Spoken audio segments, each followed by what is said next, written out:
சொந்த வீட்டின் கனவை நனவாக்க மெட்ரோ வாராகி கார்டன் பெரியநாயக்கன் பாளையம் டிடிசிபி அங்கீகாரம் பெற்றது. கோவை சாலை மறியலில் ஈடுபட்ட தமிழ்நாடு அரசு ஊழியர் சங்கத்தினர் கைது. இன்று தமிழகம் முழுவதும் தமிழ்நாடு அரசு ஊழியர்கள் சங்கம் சார்பில் சாலை மறியல் போராட்டம் அறிவிக்கப்பட்டு நடைபெற்று வருகிறது.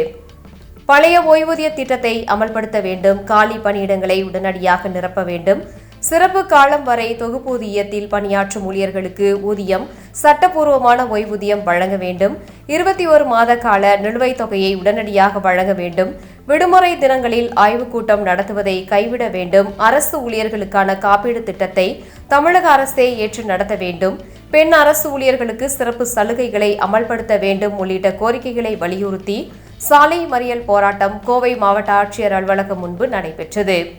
மாவட்ட நிர்வாகிகள் 100க்கும் மேற்பட்டோர் சாலை மறியல் போராட்டத்தில் ஈடுபட்டனர். சாலை மறியலில் ஈடுபட்ட சுமார் 100க்கும் மேற்பட்டவர்களை காவல்துறையினர் கைது செய்தனர். இதனால் அப்பகுதியில் சிறிது நேரம் போக்குவரத்து பாதிக்கப்பட்டது. இதுகுறித்து பேசிய மாவட்ட தலைவர் ஜெகநாதன், ஜனவரி முதல் வாரத்துக்குள் தங்களை அழைத்து பேசவில்லை என்றால் தொடர் வேலைநிறுத்த போராட்டத்தில் ஈடுபட உள்ளதாக தெரிவித்தார்.